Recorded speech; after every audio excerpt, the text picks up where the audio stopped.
वर्ष 1940 यह वह समय था जब संघ के सरसंघ चालक डॉक्टर हेडगेवार जी का स्वास्थ्य बहुत गिर चुका था।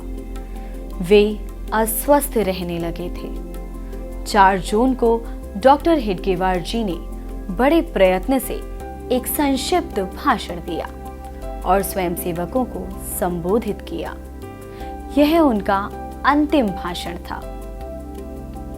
आइए सुनते हैं उस भाषण का एक अंश।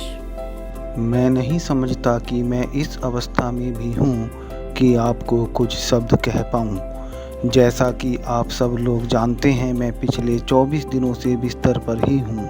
संघ के नज़रिए से पिछला 1 वर्ष गौरवमय रहा है। आज मैं अपने समक्ष एक लघु हिंदू राष्ट्र के दर्शन कर रहा हूँ। मेरी रुग्णता के कारण मेरे लिए निजी तौर पर आपको जान पाना संभव नहीं है। हालांकि मैं पिछले कई दिनों से नागपुर में ही हूँ। मैंने पुणे के अधिकारी प्रशिक्षण वर्ग में एक पखवाड़े का समय बिताया। वहाँ मैं प्रत्येक स्वयंसेवक को जान पाने योग्य था। मैं उम्मीद कर रहा था कि यहाँ भी मैं ऐसा कर पाऊँगा, परंतु मैं आपके लिए थोड़ी सी भी सेवा के योग्य नहीं हूँ।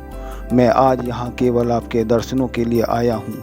यद्यपि हम एक दूसरे से परिचित नहीं हैं, तो भी ऐसा क्या है जो मेरे हृदय को आपकी ओर और आपके हृदय को मेरी ओर खींचता है?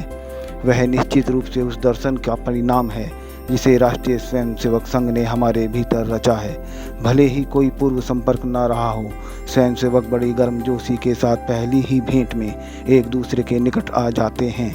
यहाँ तक कि बिना एक दूसरे से बात किए भी वे आपस में मित्र बन जाते हैं। उनके चेहरों की मुस्कुराहट ही एक दूसरे की पहचान के लिए पर्याप्त है। आज के संस्मरण में बस इतना ही। आपसे फिर भेंट होगी एक नए संस्मरण के साथ।